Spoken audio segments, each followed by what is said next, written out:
LiberalViewer presents. So Senator Bernie Sanders calls himself a democratic socialist, but over time he's made clear he doesn't believe in the classic dictionary definition of socialism, meaning collective or governmental ownership of the means of production. So it was important for Bernie Sanders' candidacy this week that he explained in a speech at Georgetown University exactly what Bernie Sanders' democratic socialism means. Here's Bernie Sanders' 25-minute definition of democratic socialism, edited down to about 6.5 minutes in this clip. So let me take this opportunity to define for you, simply and straightforwardly, what democratic socialism means to me. It means building on what Franklin Delano Roosevelt said when he fought for guaranteed economic rights for all Americans. And it builds on what Martin Luther King Jr. said in 1968 when he stated, and I quote, "This country has socialism for the rich and rugged individualism for the poor," end of quote.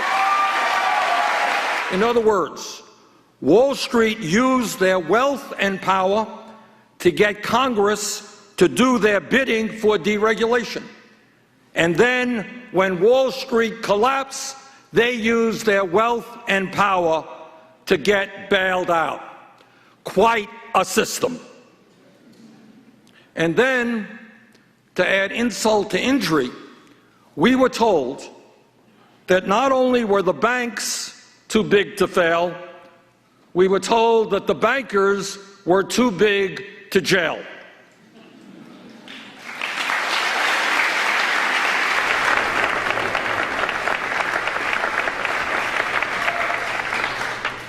And this is the system. Young people who get caught possessing marijuana, they get police records. And many, many hundreds of thousands of them have received police records which have impacted their lives in very serious ways.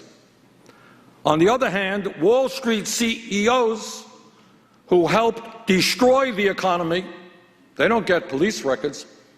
They get raises in their salaries.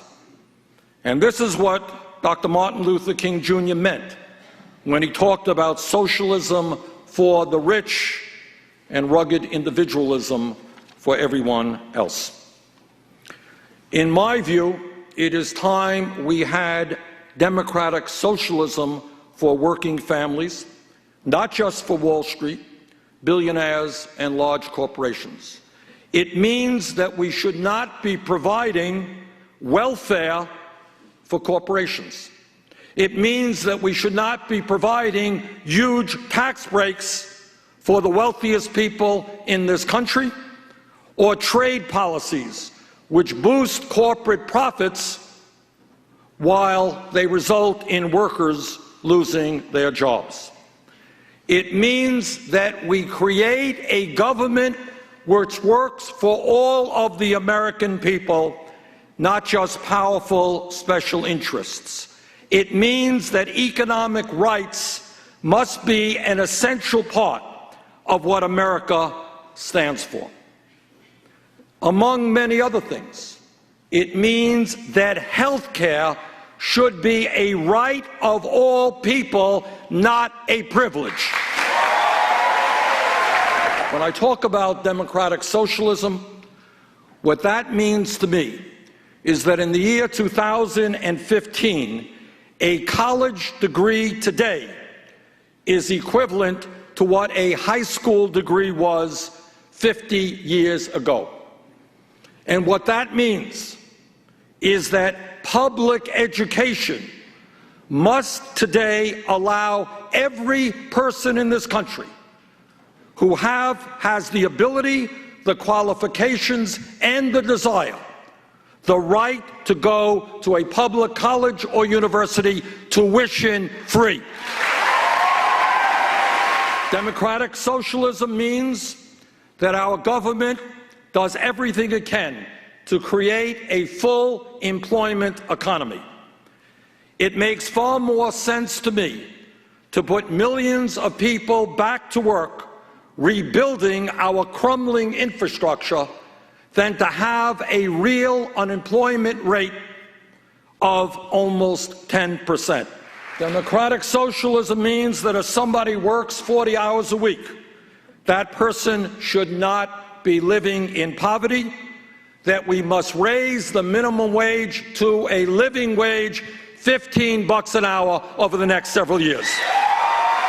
It means that we join the rest of the world and pass the very strong paid family and medical leave legislation now sitting in Congress.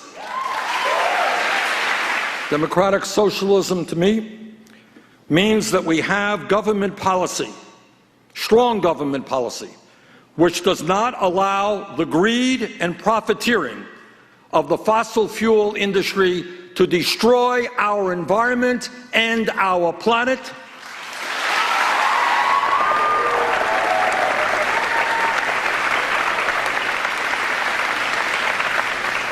And it means to me that we have a moral responsibility to combat climate change and leave this planet healthy and habitable for our kids and our grandchildren. Democratic socialism means that in a democratic, civilized society, the wealthiest people and the largest corporations must pay their fair share of taxes. Democratic socialism, to me, does not just mean that we must create a nation of economic and social justice and environmental sanity. Of course, it does mean that. But it also means that we must create a vibrant democracy based on the principle of one person, one vote. So almost all that stuff is good stuff, and it's a good description of the policies that excite the base of the Democratic Party, but there was nothing in there about the government ownership of the means of production that defines classic socialism, and Bernie Sanders even explicitly recognized this divergence from socialist orthodoxy a little later in his speech here. So the next time that you hear me attacked as a socialist, like tomorrow, remember this. I don't believe government should take over, the grocery store down the street or own the means of production. But I do believe that the middle class and the working families of this country who produce the wealth of this country deserve a decent standard of living and that their incomes should go up, not down. I do believe in private companies that thrive and invest and grow in America, companies that create jobs here, rather than companies that are shutting down in America and increasing their profits by exploiting low-wage labor abroad. So again, while I, like most liberal Democrats, am happy to applaud Bernie Sanders for advocating policies that protect the poor, the working class, and the middle class instead of the very rich, that's not really socialism. It's just capitalism with a strong social safety net and wealth redistribution through progressive taxation. And calling it socialism just makes it harder to sell, unnecessarily so if it's not really socialism, so why does Bernie Sanders call it socialism anyway?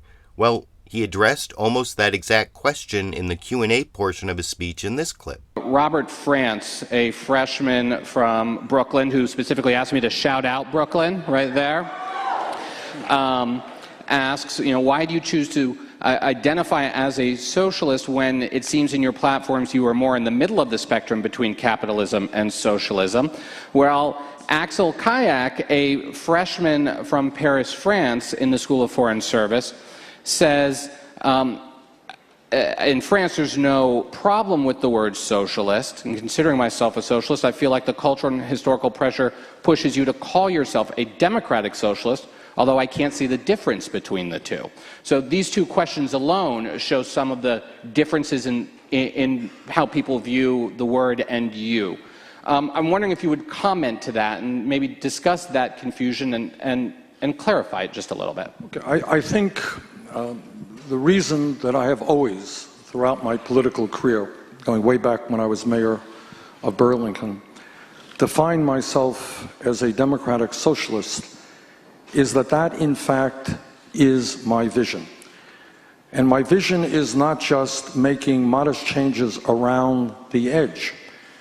It is transforming American society to make it into a much more vibrant democracy and an economy which works much, much better for working families.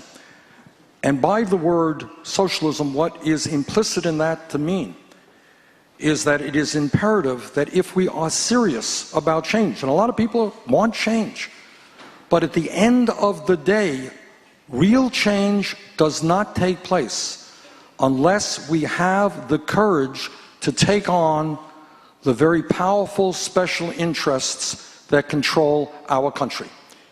Now, that's my view. Not everybody here may agree with me, and certainly most people in Congress would not. But I think at the end of the day, what we have got to recognize is not just that we are experiencing mass income and wealth inequality or declining middle class, but that a small number of people have extraordinary power. And if we are not prepared to take them on, and to tell them that they cannot run the government for their own interests, the real change that many of us want will never take place. So when I use the word socialist, and I know some people are uncomfortable about it, I say that it is imperative that we create a political revolution, that millions of people get involved in the political process, and that we create a government that works for all, not just the few. Well, I'm not sure I completely understood that explanation of why the word socialist is necessary to get government for all and not just the few. Is the word socialism supposed to scare the ruling elite so much that government might take over the means of production, that they're more willing to give in on capitalism with a strong social safety net and wealth redistribution through progressive taxation? That's a lot of faith to put in the power of that word to get things done once President Sanders is elected, especially if using that word makes it much harder for President Sanders to ever get elected, I think, but I want to know what you think. Is it smart of Senator Bernie Sanders to call the policies he described here democratic socialism? And whether or not it's smart, is it accurate to describe what Bernie Sanders calls democratic socialism as socialism at all? YouTube, you decide.